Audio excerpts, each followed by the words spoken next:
ओम नमः सिद्धम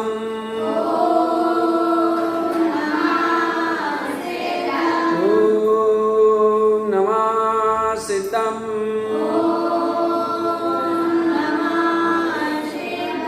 ओम नमः सिद्धम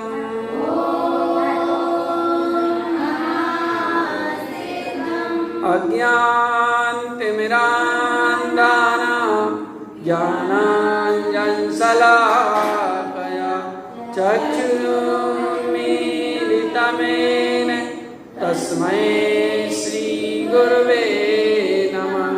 श्री परम गुरवे नमः। परम्पराचार्योभ्यो नमः। बोलिए पंच परमेष्ठी भगवान की, 24 तीर्थंकर भगवान की, श्री गुरु तारण तरण मंडाचार्य महाराज की, शुद्धात्म देव की। श्रावक के 3 भेद हैं, पाक्षिक, नैष्ठिक और साधक। पाक्षिक श्रावक मतलब जो अभ्यास रूप से व्रतों का पालन करता है उसे पाक्षिक श्रावक कहते हैं। अभी अभ्यास कर रहा है उसे पाक्षिक श्रावक कहते हैं। पाक्षिक श्रावक कह लें, जघन्य श्रावक कह लें, या जो है अवरत सम्यक दृष्टि कह लें, कुछ भी कहें एक ही चीज है ना। तो अभ्यास रूप से अभी व्रतों का वह पालन करता, उसे पाक्षिक श्रावक कहते हैं। अर्थात उसका पक्ष धर्म का हो गया। पक्ष मतलब उसे श्रद्धान हो गया है, धर्म का श्रद्धान और कर्मों पर उसको विश्वास हो गया है, ऐसा पाक्षिक श्रावक होता है। अपन ने पहले समझा था। और अब नैष्ठिक श्रावक क्या होता है? तो नैष्ठिक श्रावक का मतलब होता है कि जो निष्ठा पूर्वक व्रतों का पालन करता है उसे नैष्ठिक श्रावक कहते हैं।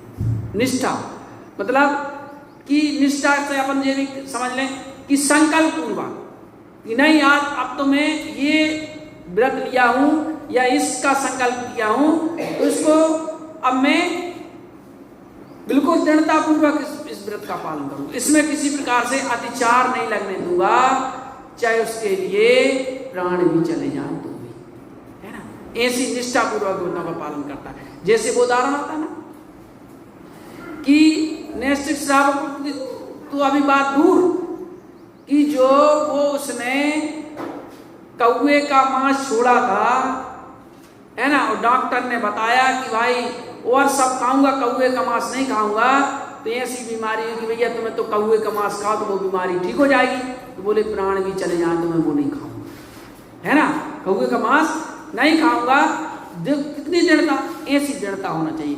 एक तो हमें नियम बहुत सोच समझ करके लेना चाहिए, और जो भी हम नियम लें फिर उस नियम का पूरी दृढ़ता से हमारे जीवन में पालन करना चाहिए, है ना। तो वो जो नैष्ठिक श्रावक होता है वो निष्ठा पूर्वक व्रतों का पालन करता है, उसे नैष्ठिक श्रावक कहते हैं। और देखिए इस नैष्ठिक श्रावक के 11 भेद कहे हैं। जो 11 प्रतिमाएं हैं ना, वो 11 भेद उसी के नैष्ठिक श्रावक के हैं। पहले दर्शन प्रतिमा है, फिर व्रत प्रतिमा है, फिर सामायिक, फिर प्रोषद, फिर सचित त्याग, रात्रि भुक्ति त्याग, ब्रह्मचर्य, आरंभ त्याग प्रतिमा, परिग्रह त्याग प्रतिमा, और अनुमति त्याग और उद्दिष्ट त्याग। ऐसी 11 प्रतिमाएं होती हैं। प्रतिमाओं का मतलब होता है कि क्रम क्रम से अपने जीवन में उत्तरोत्तर साधना में वृद्धि की श्रेणियों को प्रतिमा कहते हैं, है ना। तो उसमें पहली बात तो प्रतिमा से आते कहा है नाटक समय सात जी ग्रंथ में कि संयम अंश जागो जहां, भोग अरुचि परिणाम, और उदय प्रतिज्ञा को भावो, परिमाता को नाम। ऐसा आया है कि संयम का जहां अंश जागृत हो जाता है, संयम क्या, मुझे तो संयम धारण करना है, क्योंकि जिस बिना नहीं जिन राज सीजे तूर लो जग कीज में। अरे जिसके बिना तो वो जिनेन्द्र परमात्मा तीर्थंकर भी क्या वैभव की कमी थी उनके पास, जिनके बिना उनका भी काम नहीं बना। अब तो मुझे जितना हो सके उतना अपने जीवन में संयम को धारण करना है, संयम को ग्रहण करना है। जब ऐसा अंतरंग में संयम की जागृति होती है तो वहां प्रतिमा प्रकट होती है। फिर भोग अरुचि परिणाम, पर जहां संयम जागृत होता है तो भोगों से भी, पंचेंद्रिय के विषय भोगों से भी जो है अरुचि होती है। भोग अरुचि परिणाम, भोगता है लेकिन अरुचि होती है, भोजन भी करता है ना, और भी सारे कार्य करता है लेकिन वह रुचि पूर्वक नहीं करता। यही अंतर होता है एक विरक्त में और एक गृहस्थ में। मुख्य श्रवण तक नासिका, सभी को एक ठौर, और देखवो सुनवो चालवो चतुरन को कछु और। ऐसे क्या नहीं कि मुख्य श्रवण तक नासिका सबके हैं, मुख भी है, कान भी है, नाक भी है, सबके है ना। आराम है तुम्हारे पास, नाक है, कान है ना, सबके है, सभी के एक ठौर, सभी के हैं भाई। लेकिन एक ज्ञानी में और अज्ञानी में क्या विशेषता होती है, क्या अंतर होता है ना, कि जो ज्ञानी होता है मुख श्रवण नाश का सभी के एक ठौर, देखवो चलवो सुनवो चतुरन को कछु, है ना। भाई आंखों से देखा जाता है, ये आंखें काय के लिए होती हैं बताओ आराम। आंखें काय के लिए हैं, देखने के लिए। कान काय के लिए हैं, सुनने के लिए। और आंखें हमें देखने के लिए मिली हैं और हम देख के नहीं चले तो बताओ वो क्या काम की आंखें, वो आंखें फिर क्या काम की। क्या आंखें मिली और कोई देख के नहीं चले तो वो आंखें क्या काम की बताओ। बस यही करना है कि आंखें मिली तो देख के चलो, देख के खाओ, देख के बैठो, देख के उठो, यही तो है ना। बताओ कि अपन चलते तो हैं सो आसमान को देखते हैं, है ना। अब नीचे जीव राशि रहती है, जीव जंतु रहते हैं, चींटी भी आ सकती है, चींटा भी आ सकते भाई, वो भी जीव है ना ये बात। तो यही ज्ञानी और अज्ञानी में अंतर है कि क्या खाना है, क्या जो है क्या नहीं खाना है, कब खाना है, कब नहीं खाना है, क्या सुनना है, क्या नहीं सुनना है। जो वही खाना है जो मेरी आत्मा को निर्मल करें वही मुझे खाना है ना। पवित्र करें वही मुझे खाना है, जो मेरे मन को अपवित्र करें, मेरे विचारों को अपवित्र करें। देखो देखो हर एक चीज की लिंक होती है। आप भोजन भी करते ना, तो भोजन करते हैं, भोजन से हमारे विचार बनते हैं, ध्यान रखना। हम जैसा भोजन करते हैं वैसे हमारे विचार होते हैं, ध्यान रखना। और जैसे हमारे विचार होंगे निश्चित रूप से वैसे ही हमारी वाणी होगी, क्योंकि अंदर की बात जो अंदर होता वही तो बाहर प्रकट होता है ना। वैसी हमारी वाणी होगी, और जैसी हमारी वाणी होगी वैसा ही हमारा चारित्र होगा, आचरण होगा। और जैसा हमारा चारित्र होगा निश्चित रूप से वैसा ही हमारा जीवन होगा, वैसी ही हमारी आदतें हो जाएंगी।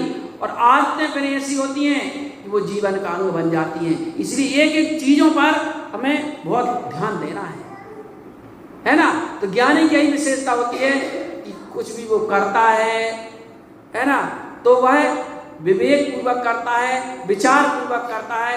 यही ज्ञानी और अज्ञानी में अंतर है। खाना ज्ञानी भी खाता है ना, और अज्ञानी भी खाता है, लेकिन ज्ञानी ये विचार करके खाता है कि क्या खाना और क्या नहीं खाना, और अज्ञानी तो कोई ध्यान नहीं रखता भक्ष भक्ष का। सुनना भी है तो मुझे क्या सुनना भाई, है ना। ये ज्ञानी और अज्ञानी का अंतर रहता है। चलना भी तो कैसे चलना है, एक ज्ञानी और अज्ञानी में विशेषता होती है कि ज्ञानी चार हाथ भूमि को देख करके चलता है। देखो मुनिराज जब चलते हैं तो चार हाथ भूमि को देख करके चलते हैं, है ना, और अज्ञानी तो चलता है।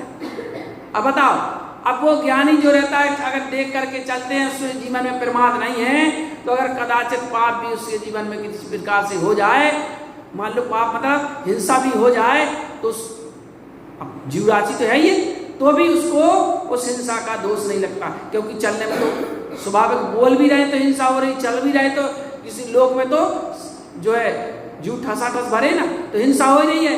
लेकिन अगर अप्रमादी नहीं है तो फिर वो हिंसा होते हुए भी हिंसा का दोष नहीं लगता, क्योंकि हिंसा में मूल है प्रमाण, विषयों में मूल है आकांक्षा, और जो ज्ञानी सम्यक दृष्टि ज्ञानी होता है उसे आकांक्षा नहीं रहती, भोग अरुचि होती, कहने का मतलब आकांक्षा नहीं करता।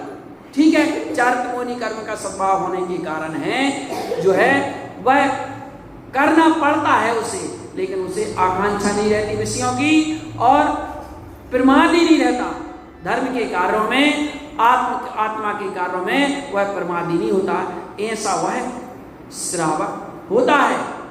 जिस श्रावक की बात है, और फिर नैष्ठिक श्रावक की बात तो और ऊंची है ना। देखो श्रावक मतलब होता है जो श्रद्धावान, विवेकवान और क्रियावान हो। तो श्रद्धा से मतलब होता है धर्म और धर्माचरणों के प्रति श्रद्धा, और विवेक का मतलब यही होता है कि विवेक पूर्वक हर कार्य करना। ये क्या है, वह द्रव्य क्षेत्र काल की अनुकूलता को देख करके और फिर मुझे क्या करना क्या नहीं करना, ये सारी विवेक रखना, ये विवेक है ना, बताओ। और तो श्रद्धावान, विवेकवान, क्रियावान का मतलब होता आचरणवान होता है ना। इस प्रकार जो है श्रावक होता है। अब जो नैष्ठिक श्रावक, उसके अभी 11 भेद कहे हैं जो, तो उसमें पहली उसका भेद है दर्शन प्रतिमा। दर्शन प्रतिमा का मतलब यही होता है कि 25 मल दोषों से रहे दृढ़ श्रद्धानी, आत्मा का दृढ़ श्रद्धानी, सच्चे देव साधु का पक्का श्रद्धान उसको हो जाना, यही है दर्शन प्रतिमा, है ना। इसके नाम है दर्शन प्रतिमा। इस दर्शन प्रतिमा में 7 व्यसनों का और 8 मूल गुणों का निरतिचार पालन होता है। इसका 7 व्यसनों का और 8 मूल गुणों का निरतिचार पालन, और 25 मल दोषों से रहित सच्चे देव साधु का अटल श्रद्धान, इसको कहते हैं दर्शन प्रतिमा। और दूसरी है व्रत प्रतिमा। व्रत प्रतिमा का मतलब होता है कि श्रावक के 12 व्रत कहे गए हैं। नाम पता है किसी को 12 व्रतों के? बताओ, पहले कितनी बार बता चुके 12 व्रत कौन कौन से हैं? अच्छा 6 बताओ। वो तो तप है, वो तो तप है। हम व्रत पूछ रहे हैं, अनशन और मदाद, ये तो व्रत तप है, हम व्रत पूछ रहे हैं। श्रावक के 12 व्रत कहे गए हैं, है ना। और अभी अरे ठीक, क्या 6 अंतरंग 12 व्रत कहे गए हैं। उसमें 5 अणुव्रत, 3 गुणव्रत और 4 शिक्षा, ये 12 व्रत हैं। कितनी बार पढ़ते हैं अपन? थोड़ा सा अपन ये कहें कि अपन यहाँ अपनी कम ध्यान रहता है, रुचि रहती है, दूसरी चीजों में ज्यादा रुचि रहती है कि नहीं। इसलिए क्या होता है कि हमें याद में नहीं रहता, जबकि ये चीजें क्या रहती हैं। देखो अपन पढ़ते ना संवर तत्व के बारे में, 6 डालना पड़ा कि आत्म हेतु वैराग ज्ञान तय लखें आपको कष्ट जान।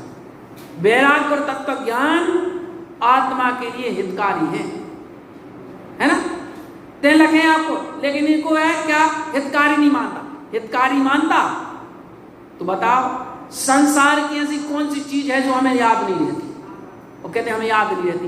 अभी पूछो कि नमक का डिब्बा कहाँ रखा, तो यहीं बैठे बैठे बताएंगे वहां रखा है। देखो वहां उस अलमारी में जाना, वहां अंदर रखा, आगे आगे डिब्बियां रखी, पीछे वो नमक का डिब्बा है ना। बता देंगे नहीं बता देंगे।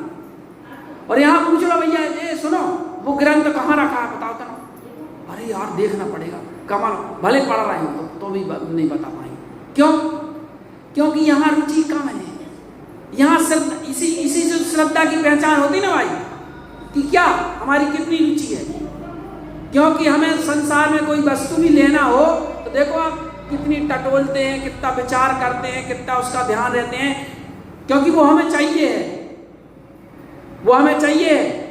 और जे हमें चाहिए नहीं है ये तो सामाजिक प्रक्रिया है, सामाजिक व्यवस्था है कि लोग क्या कहेंगे अगर मंदिर में हम प्रवचन नहीं सुनेंगे या ये धार्मिक कार्य नहीं करेंगे तो लोग क्या कहेंगे, यही कहेंगे, बताओ। इसलिए जैसे तैसे जो आकर के और अपना जो है अपना जो भी नियम और जो है वो है उसको पूरा करते हैं, पूरा करना नहीं पूरा करते हैं, चलो कर लें वो, ये रुचि पूर्वक, क्योंकि सम्यक दर्शन भी रुचि का नाम है ना।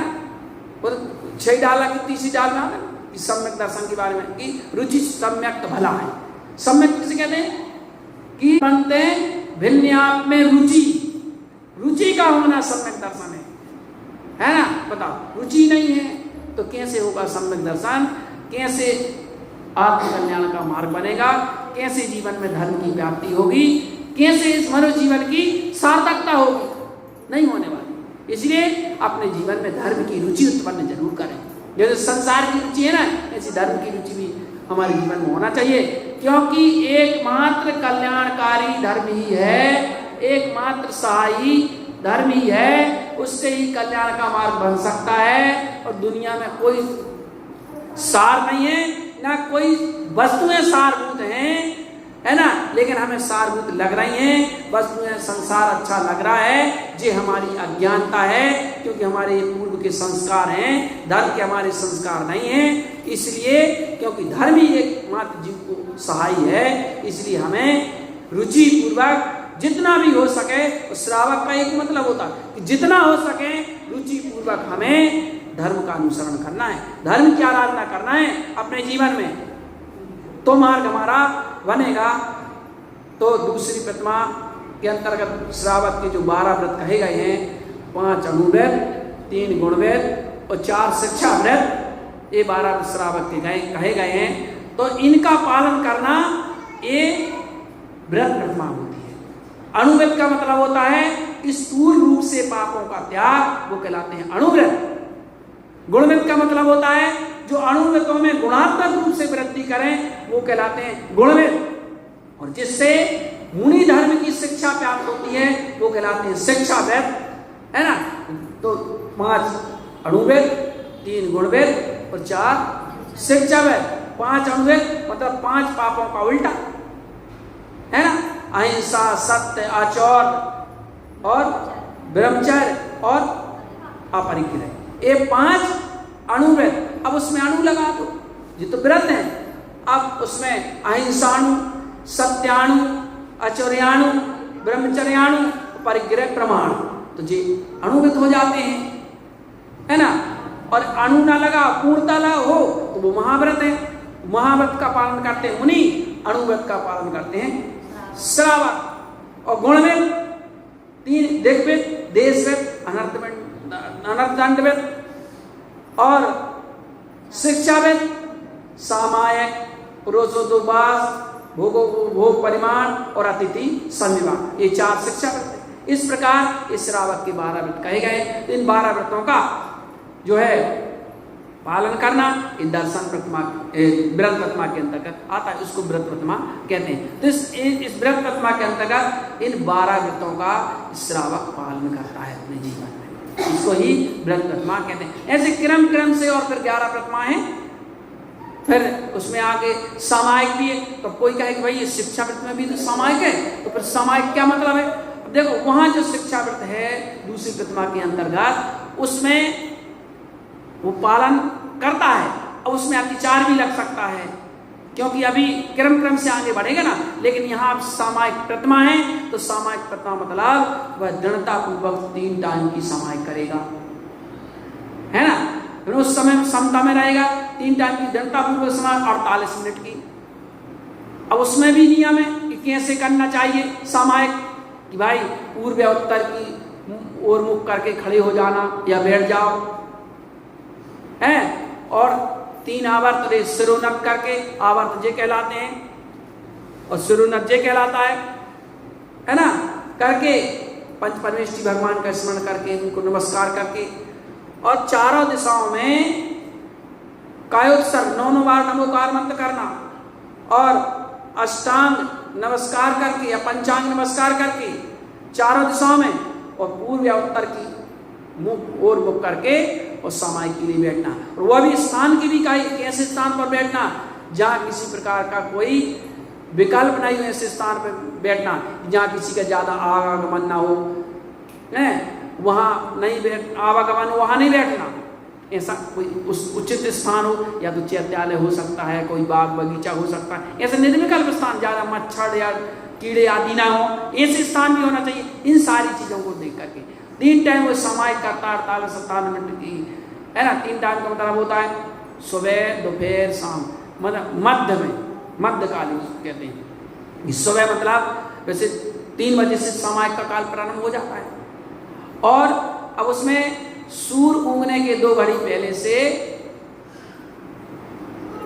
1 घड़ी, अब श्रावक का 1 घड़ी पहले से और 1 घड़ी बाद अगर 48 मिनट करना, वैसे 6 घड़ी कुछ समय होती है उसमें भी, तो जो है उत्कृष्ट, मध्यम और जघन्य 48 मिनट की है ना। उत्कृष्ट 6 घड़ी की, अब उसमें कितना क्या करना है ना। उत्कृष्ट और जघन्य के बीच की मध्यम जितनी आप कर रहे हैं, इस प्रकार 3 टाइम समय वह करता है, दृढ़ता पूर्वक करता है। ये प्रतिमा का होती है, और वहां तो जो है प्रतिमा कहता है कि भाई चलो अगर घर गृहस्थी में है तो 3 टाइम नहीं तो 2 टाइम तो जरूर करेगा ही करेगा, जी बात, क्योंकि दोपहर में थोड़ा विकल्प रहता है, इसलिए तो सुबह शाम तो फ्री माइंड रहता तो करेगा ही करेगा। इस प्रकार क्रम से आगे आगे और अपने जीवन में संयम की वृद्धि होना, उसका नाम प्रतिमा है। ऐसे नेक्स्ट श्रावक की 11 प्रतिमाएं कही गई हैं। अभी 11 प्रतिमाओं का तो विवेचन बहुत लंबा होगा, अभी अपन इतना ही समझते हैं, इतना ही समझ लें कि भाई हम 12 व्रतों का समान रूप से तो कम से कम अपने जीवन में पालन हो, स्थूल रूप से तो पालन अपने जीवन में हो, तो निश्चित रूप से ये मनुष्य जीवन की सार्थकता होगी। इस भावना के साथ बोलिए श्री गुरु महाराज जी की।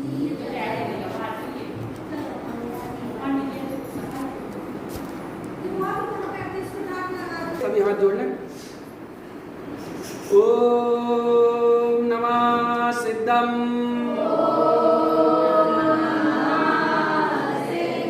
ओम नमः सिद्धम, ओम नमः सिद्धम, होते पाने रंजय प्रवेश गमनम छदमास्ते स्वभाव सोकेने ए दुकानी काल विनंती। जैन जय बोलिए, जैन जय बोलिए, जैन जय बोलिए। आप समोचय जानिए ऋषि अति मुनि अनगा, पद पर सै करे मई के पे से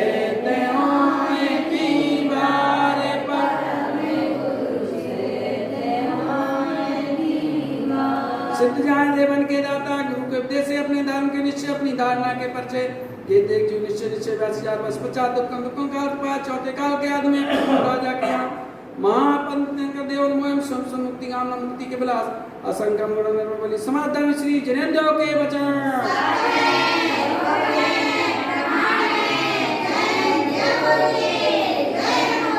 बोलिए 24 टंकर भगवान की, श्री गुरु तारण तनन मंडाचार्य महाराज की जय। गुरु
में